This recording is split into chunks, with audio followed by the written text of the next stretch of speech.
Well, today's episode is going to be a little different. So, we're going to review one of Stardom's recent events that took place back on July 3rd. And I believe this one took place in Aichi. And of course, their latest New Blood 3. Some interesting matches have taken place. As you know, we have Rina Amikura and Yuko Sakurai teaming up with Mina and Unagi for the first time to take on Young Oedo, along with Ruka Umusuka. And of course, we got Julia facing off against Miyu Amasaki and plenty others. And we cannot forget AEW Rampage, where we'll see Eddie Kingston versus Konosuke Takeshita and many other things. And we'll see who's going to level up on NXT Level Up and some news updates. So, let's get ready for another episode of the Lead at WrestleZone.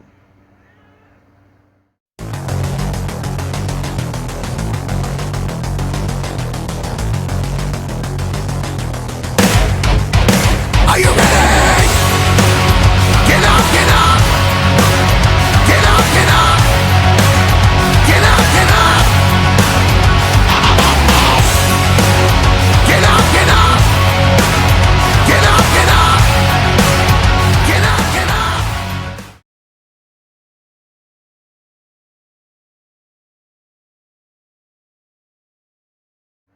Welcome everybody to the Lead at WrestleZone, all things that is pro wrestling with AEW, NXT, New Japan Pro Wrestling, Impact Wrestling, the National Wrestling Alliance, various promotions, wrestlers, matches, and championships. I am your host, J-Rod here. So, let's begin with Stardom that took place back in July 3rd, this past Sunday or Saturday, Sunday. This one took place in Toyohashi, Aichi.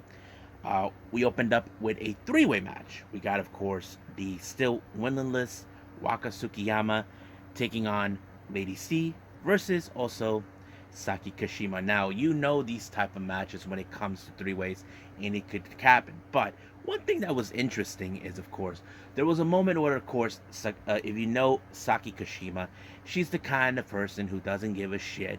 She just does whatever she wants and sits by, let the other opponents beat the crap out of each other. But there was a moment when Lady C and Waka were dealing with each other when they locked hands. But as soon as Lady C pushed her up to the corner and Waka tried to match up to her height, that's when they realized, hey, she's not doing anything. So they got their attention back in Kashima. So basically they dragged her into this. I thought it was a very interesting match. As you know, it was still unclear like what was the whole significance, but we do know that, as I mentioned, Waka is still winless. But however, it was Lady C who picked up the win when she pinned Waka. So, but the interesting took place right after the match. Saki Kashima approached Waka and extended her hand. Now, I know many fans who have been watching on Twitter are saying they'd rather see Waka just leave Cosmic Angels, but I feel like maybe she's not ready for that yet. She's still on the learning curve. Of course, she has 3 of her friends watching her. We're talking about the rest of Cosmic Angels. Now, our next match, we have DDM, consistent with Masakurai and Julia, taking on star members Momokogo and Koguma. So you would have expected this would be an interesting match. However, as you know, DDM are trying desperately to get back on track since they haven't been the same DDM for a while. But as you know, we've seen Koguma with her usual tricks with the bear.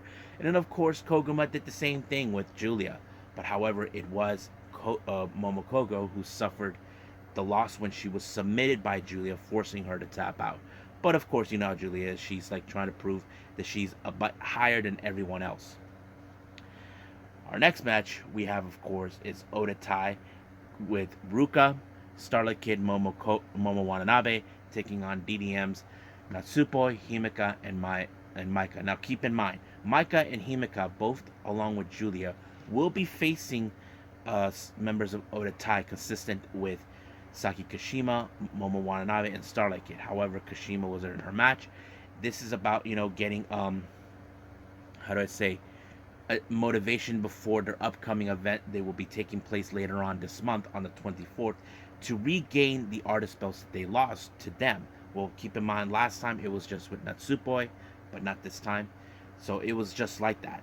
Now, as you know, their usual dirty tricks that they thought they could pull, but however, it was Ruka who fell into Maika when she applied the Michinoku driver. 1, 2, 3, good night, Ruka. Next up, we got Stars, as you know, consistent Saya Ida, Azuki, and Mayu Iwatani taking on the Eversoul group that now is making headways.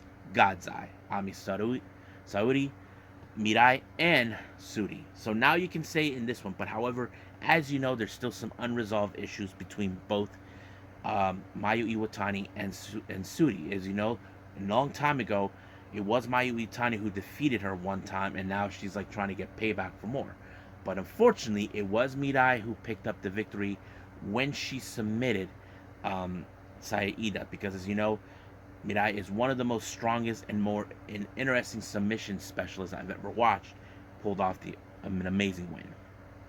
Now, our main event, we have the Cosmic Angels consistent of Unagi, Mina, and Tam taking on Queen's Quest, Utami Hayashida, Azumi, and Sai Kamitai. Now, keep in mind, recently there has been noticing now where we see Mina and Unagi, they have one thing in their sights, and that is the white belt. However, right now the white belt is being defended by Saya to take on Starlight Kid the following day. But the real obvious question, will Saya Kamitani will be able to defeat her, or there'll be others? Because as you know, there is someone else who is determined to get that white belt, and that is none other than, of course, the Pirate Princess, Kairi Sane. But this match showed a lot of character, as you know, but however, it was Utami Ayashida who picked up the victory when she applied her finisher onto Unagi, giving them the win. So this was a really an interesting event. But however, right now, let's move on, because as you know, we have right now New Blood 3 to do right now.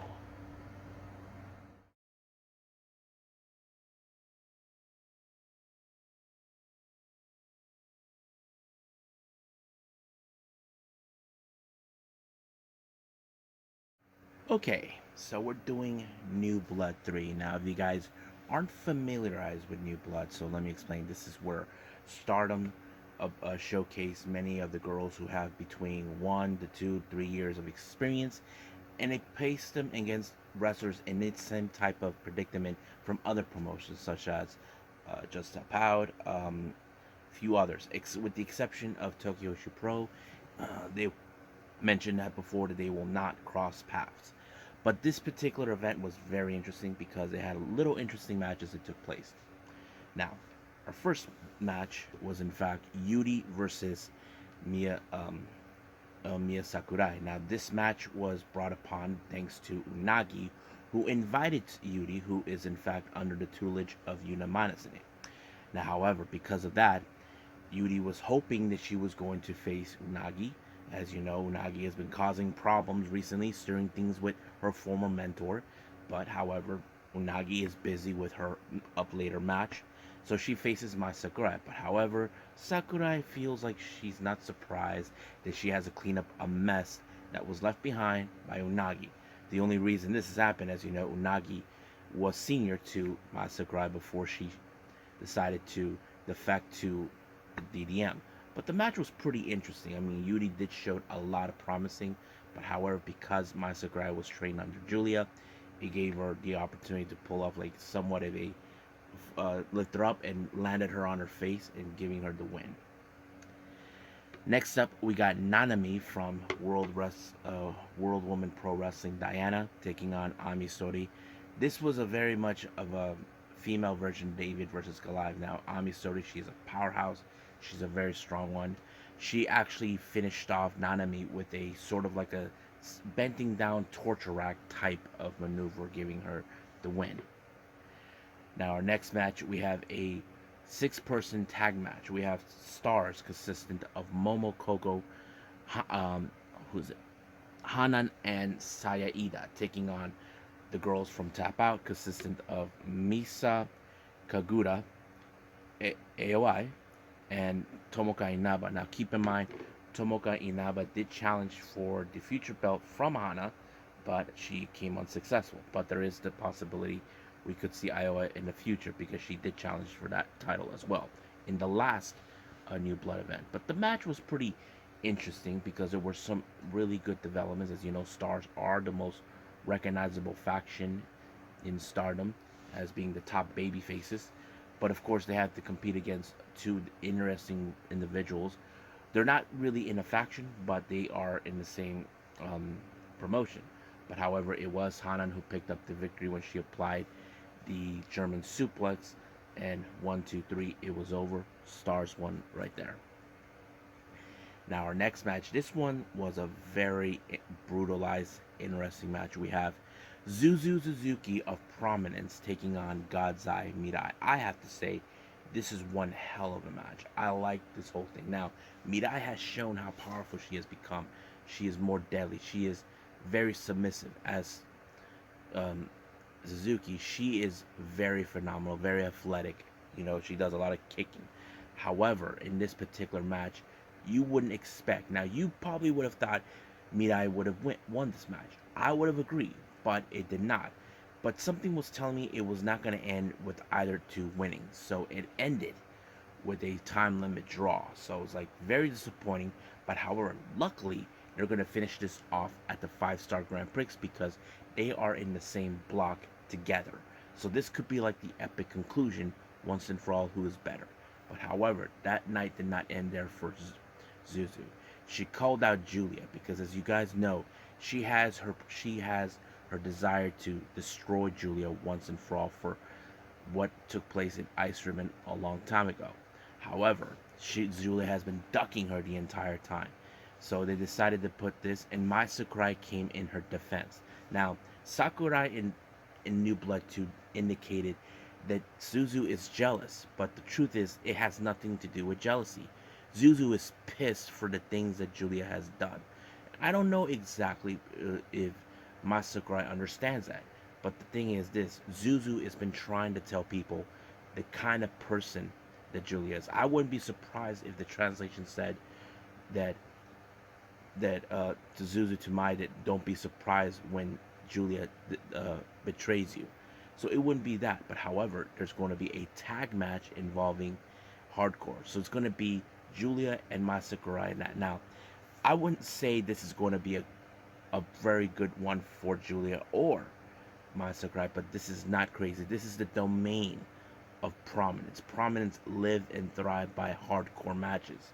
This is what made Risa Sarah one of the most recognizable women, and they took their act away from Ice Ribbon. And that's what makes it alright. But we'll see. Now our next match, this was a very interesting one. We have Waka Tsukiyama taking on Ram Kaicho. Now, Ram Kaicho did cause a stir in 2 press conferences with Waka, but this time Waka decided to play fire. She comes out with her towel, a towel covering her face. Nobody knows why, until she finally, when they were introducing her, she removed. You see her face, paint face black with white lip line, and of course the eyes white. Now the only reason is because Ram Kaicho, her face is all white with black, on her lips and on the eyes. So that kind of goes out in a way like she's playing fire. Now Ram Kaicho was kind of crazy. Not only that, Waka was about to pull off the middle fingers, which is like playing that, and I thought it was a pretty interesting development. But however, I knew this was gonna happen. Ram Kaicho pulled out the ectoplasma, which is the powder dust, onto Waka that allowed her to win. However, looks like Waka's not done with her yet. She wants to still fight her. But all of a sudden, in the post-match, we saw Rina from Odatai coming out, introducing herself, and decides she's going to tag with Ram Kaicho. But the obvious question is, who will Tam be teaming? Now, that is a $1 million question. So we will find out soon enough. Now, our next match, we have the long-awaited 8-person tag match. We have Aruka Umasaki from Diana teaming with Young Oedo, Rina, Ruka, and Starlight Kid to take on the allied forces of Cosmic Angels and Colors. Now, this combination was a very interesting one. We have Mina and Unagi teaming with Yuko Sakurai and Rina Amikuro. Now, this is the first time these two have teamed up with them. Rina and Yuko were present in the Corkin Hall event when Saki and Hikari were in that match. But I have to say that their dance routine that they did in the beginning was pretty good. I have to say it was a little more better than what Saki did, because if you guys saw that one, Saki kind of botched it, and even Unagi saw that clearly. But they did pretty well. But I have to say, with this combination, it was a lot more funner because they did a lot of more things. But what I did like is how Rina Amakura, she's a big girl. I'm not talking about, she's fat and all that. I mean, she's a powerhouse. Almost the same kind as Ruka. So I think that's a good thing to have in the Allied forces. You need someone big who can take out someone like Ruka. But however, in this type of match, it was so insane you wouldn't imagine. It ended with, of course, Starlight Kid applying a submission move on Yuko Sakurai and, of course, forcing her to tap out. But however, in the post match, we saw, of course, looks like there is a bit of a conversation between both um, Usaki and Kid. Apparently, now if you guys remember, in the first ever New Blood event, we saw um, Uruka Masaki along with another teammate of hers from Diana team up to take on Kid and forgot who was her partner, and they won. But however, Umasaki was extended an invitation by Kid. Now there are those who speculate, is a possibility she could join Odatai? We won't know because she's currently one half of the tag champions in Diana, along with Miyuki Takase. But however, they so it looks more. It turns out for the next upcoming New Blood, it looks like that Umasaki and Kid will be teaming up. So the obvious question: who will be their tag opponents? Now our main event, we have Julia versus Miyu Amasaki. Now these two ladies are familiarized with each other. Now if you remember last year, Julia was in fact injured and she was not able to compete, but she was helping out at the dojo along with Miyu Amasaki. So basically, this match was set. So basically, as you know, Umasaki has proven time and time again why she's good, what she does. But however, you cannot stop the deadly experience from Julia, and she was so um, devious as always. But until she finally applied the glamorous Gloria, it was over right from there. So I think this New Blood 3 was pretty interesting. There were some good matches I did enjoy. So can't wait to see what New Blood 4 will bring in. And of course, as we speak, we're going to have, of course, the latest Stardom event, Midsummer Champions. I am excited to see that one. But as of right now, I say let's move on to AEW Rampage.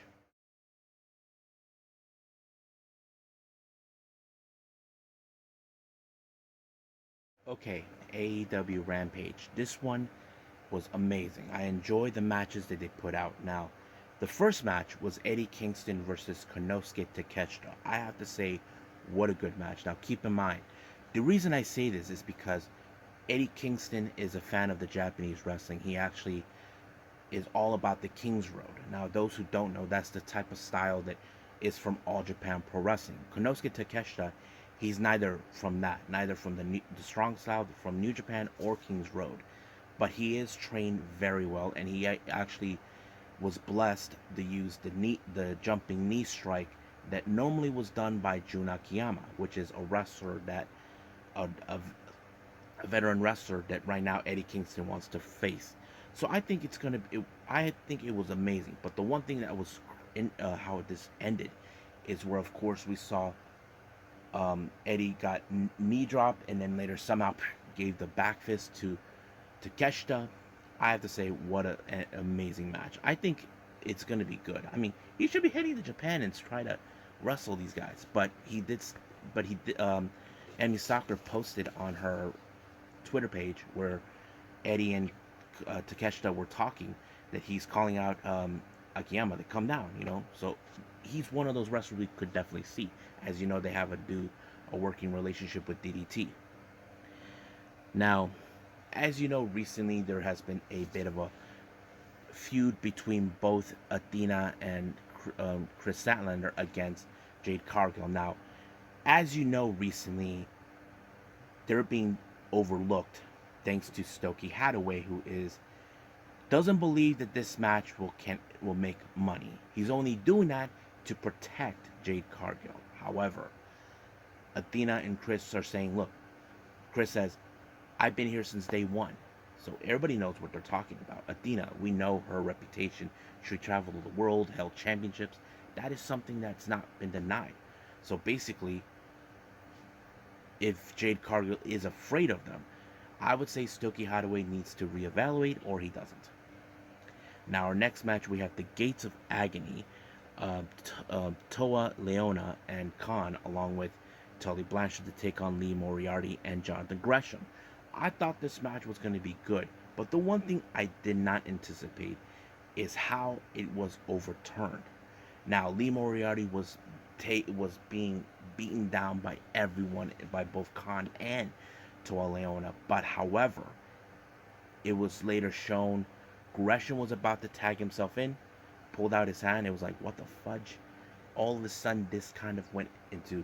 He made up an agreement with Tully Blanchard. We did not anticipate, so he left Lee Moriarty in the back. However, Tony Khan did get the interview saying that, he aligned himself with Tully Blanchard Enterprises, so that kind of it. But however, Tony Khan did stated that he will put Lee Moriarty next week against Jonathan Gresham for the Ring of Honor World Title. So that's going to be a very interesting one to take place.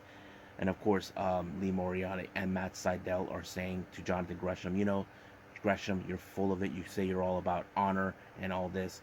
You just spit it out of the way. So I think that kind of shows how much he has changed. All right. Our next little segment we see is, of course, Eddie Kingston saying that he is not done with Jericho. He was disgusted what they did to Ruby. This coming, he wants to have a barbed wire match against him.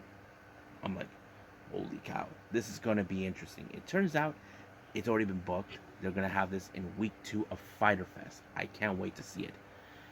Now, Serena Deeb and Mercedes Martinez teamed up once again to take on Kayla Sparks and Christina Marie. Now, everything went well, as you know, but the obvious thing that really, really kind of got me is this.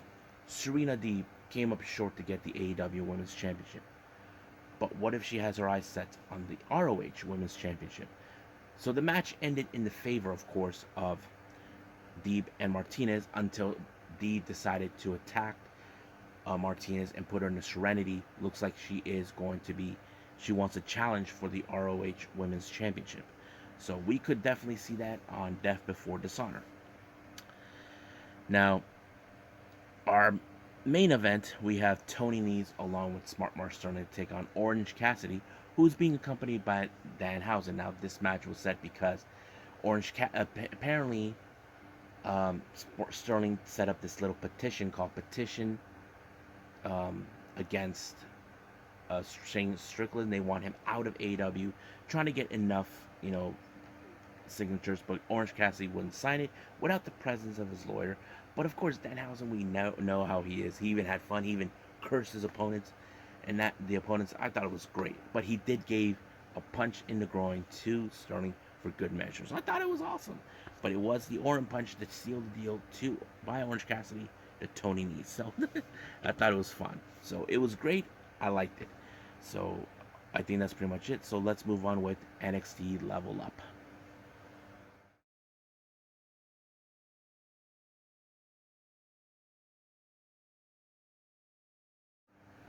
Okay, NXT Level Up. So let's see who levels up in this particular week. We have Dante Chen taking on Miles Bourne. Now, Dante Chen, as you know, he has been injured. He's been dealing with grief, but he's willing to get back to his winning ways. We know that he has come back to NXT Level Up on many occasions, but there are times he has come up short. But he faces off a guy who is a pure genius, who is very athletic, Miles Bourne. So this was a very bit of a difficult challenge for Dante Chen, but somehow I was surprised how he was able to overturn this and win in his favor. I think it was a bit of an upset because Miles Bourne seems like he knows more what he was doing, but lost concentration and giving Dante Chen the victory. Now, our next match, I have to say this was a pretty good one. We have Ariana Grace versus Yulisa Leon. Now, I was impressed by this match because Yulisa Leon, I hardly see her in singles competition. Normally she teams with Valentina Feroz, but I asked myself, how will she do now? Now, this is a situation we talk about when it comes to tag team wrestlers who try to step up as singles competitors. We've seen that already with, of course, the Lucha Brothers. They have wrestled singles competitive in the past. Um, Even FTR has done it before too. I think that shows us, there are certain wrestlers that are willing to improve the wrestling craft. If they're in tag team specialists, then this is the best way to do it. You need to do it on your own, but of course, have your support system behind you. And I was impressed with Yulisa Leon. Uh, she picked up a very interesting win on Ariana Grace. Now, our main event, this one was kind of weird. We have Darius Griffin and Bryson Montana versus Malik Blade and Edris Enofe. Now, Blade and Enofe have been a very interesting team. We know they had not too long ago tag team titles shot, which they came up short. But they're willing to reinvent themselves. But I was like impressed with it. But however, the one thing that was caught me off guard was Quincy Jones. Now, I don't know if they're throwing this whole homosexual thing into the mix, because WWE is kind of, I don't think they allow that in the main roster, in my opinion. But I don't know what was the deal. But I thought Quincy was going to distract Malik and Blade, but no, it was a distraction to Griffin and Montana, giving them the victory. I was like, okay, that was interesting. I mean, I'm not saying it's great or good. I'm just saying interesting. So hopefully in the upcoming weeks we can find out what was this all about. I mean, I'm sure the commentators are asking that same question too, but we'll find out. So I believe that's it pretty much with the reviews. Let's move on to news updates.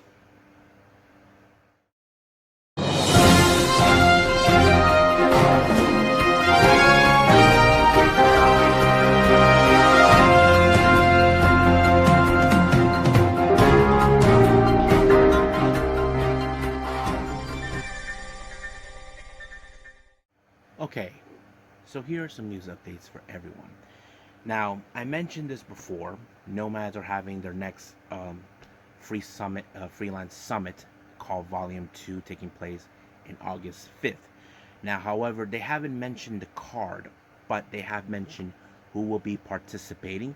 Now I actually got the information what's going to be the card. So let's go from top to bottom, from the, as they say, game one all the way to the main event. We have first match, we have Maya Yuhiki taking on Yuko Sakurai of Colors. Next match, we have Makoto Kaho Kobayashi and Kakeru Sekiguchi taking on Sairui Inoue, Tai Hamna, and Maika Ozaki.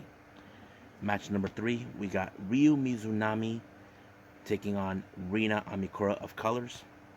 Our semifinal match, this is Sarumi Natsu's return to the ring, where she teams up with Miyuki Takase to take on a Galaxy Punch, or say members of Colors, which is Saki and Hikari Shimizu.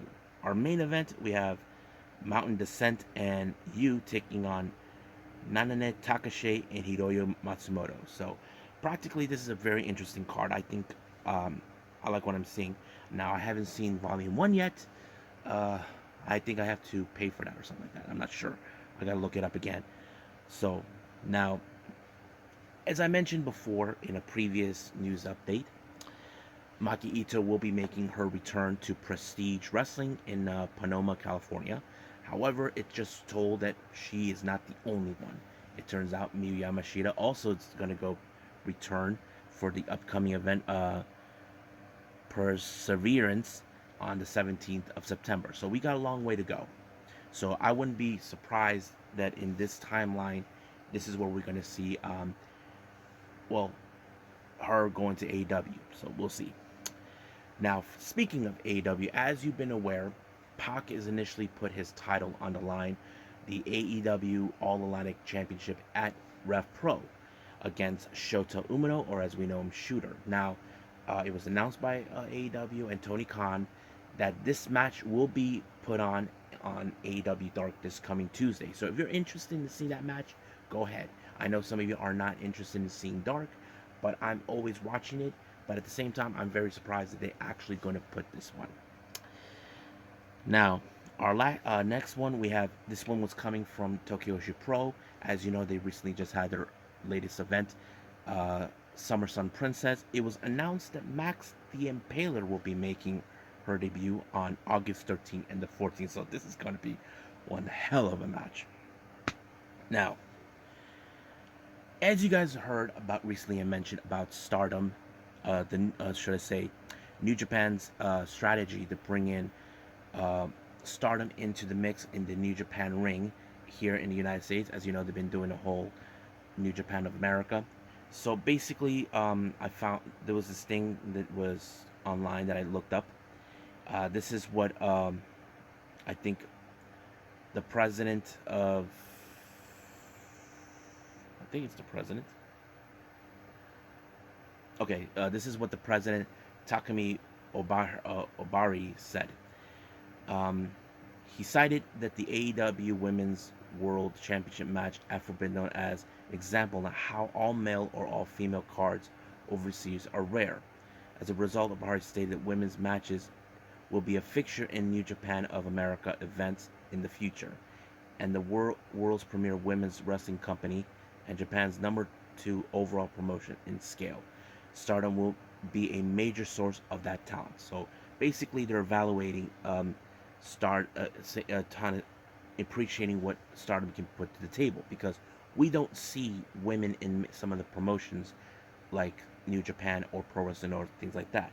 But the owner, Takaaki Kidani, stated this. To go back to Stardom, there was a time where many Stardom women went over to WWE. Over there were a few for the last few years. Society has been increasingly non-gendered. There's a problem when there's not enough female voices in your company or female matches in your promotion. In Japan at the time has not arrived yet, but soon there will be those voices in Japan to ask why aren't they women in matches in New Japan Pro Wrestling. Isn't yet, but the day it will absolutely come. To be prepared for that, I started going to Stardom events and started talking with people there about coming together. Back then this was 2 years ago. Their sales weren't even in the 2 million yen. They couldn't afford to keep women under a proper contract. We were started from there, and in the last 2.5 years they have shot up to 500% profits, and the wind blow up that the Olympic wrestling split eventually with women, men and women's. It's not even the people arguing. The people watch the men's more than the women. That's not an excuse to give women lesser airtime. You have, they have to be treated evenly, and it's with all mind that I and Bushiroad acquired Stardom. Now, if you guys remember, they were acquired in 2019 during that time. So it continues on. Then as they grow, New Japan advanced US and the UK. And now we're here, Stardom gone from tiny venues to bigger and bigger buildings. As they growth and exceptional, although their subscribers count is low, they have the most monthly active viewers on YouTube of all channels in the Bushiroad group. So we have a high hopes for them, and for the crossover with New Japan, we create something new together. So they're starting now to value Stardom, because it's true. As you guys know this. Many promotions do not have men and women together. That is something that has not been done. People can say, how come it's not happening? Well, it looks like we could see that eventually change. Now, don't forget, this November there will be that joint show between both New Japan and Stardom. And it was also been told that there's going to be 2 matches involving mixed tag matches. It's still unclear what's going to be, but I'm excited for that. So I think that's pretty much it, what we got with news updates. Before I go, I want to do something for everybody, because apparently This caught to my attention on Twitter today, so let's talk about that right now. Okay, so the thing I want to talk about, this caught my attention today by a fan who is in fact someone that knows Waka Tsukiyama. Now, this is not an alarming concern, but more try to put it out there before people get the wrong impression type of thing of what I'm doing in this part of the video. Now, I mentioned this before about Waka, what she did in her match against Rampage. She had her face painted black with white lines and lip. Now, don't get the wrong idea. This is not a direct message that she's racist or she's black or anything, or trying to be impersonating a black person. I understand what this guy was saying. I had a small conversation with him, and I told him, I understand what you're saying. He wanted to speak up with her, and he actually talks to Waka Tsukiyama a lot, and I feel like I want to do this for him, knowing we don't want to get the wrong impression of what Waka did with her face painted black. This was something she did on her own. She was the one who wanted it for this particular match. And I can understand that, because we need to understand this. This is a storyline where she's playing, yeah, you're dealing with a girl who has a paint face, white makeup. You got to do the opposite. So that's what it was. Now, if you guys recall, this is something similar to Darby Allin when he was still when he was making appearances and Evolve. I don't remember who it was, but a guy did the same thing as Darby. He had the same paint face makeup, opposite of Darby Allin, the coloring, how it's set up. So it kind of brought me into that. But don't get it twisted. He doesn't want to see her name tarnished because of something that people would get the wrong idea. Initially, for me, when I saw this with Waka with the paint face, I knew right away what she was doing. I knew this was like, okay, I'm going to play your game, Ram, so let's do it. So that's what I thought it was. And there was nothing wrong with it. So please, if you guys did see that, don't get the wrong idea. We don't want to tarnish her name. We don't want to hurt her. I would definitely like to see her come to the United States. And not to mention, when she saw me talking to this guy on Twitter, on the comments section, she liked what I said. And I didn't anticipate that. And I'm not lying, guys. For real. I was practically shocked.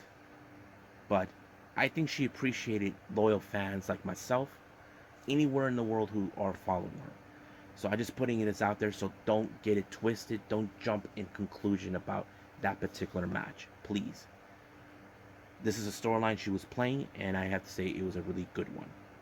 So I think that's pretty much it. So I believe it's time to call it a day. Well, hope everybody enjoys this episode. Coming up, as you know, we got Choco Pro 243. Now, this is one of two left before Balinaki leaves on his 2-month U.S. tour. I'm excited to see what he's going to do before he leaves. And I think we have NWA USA coming up. And if I have time, I will throw in another review. I just haven't decided what. As we speak, the Stardom Midsummer Champions is happening. Right now, I've been following on Twitter what's been going on, and I was in complete shock what I saw. I don't want to spoil it because I want to see it fully. I don't have Stardom World. I do follow it on the watchprowrestling.org, and we'll see what happens then. But right now, I'm just going to end it right here. So I'll see you guys in the next DWZ time. Same DWZ channel. I must bid all of you adieu. So, goodbye. Mwah. And have a nice day. Bang.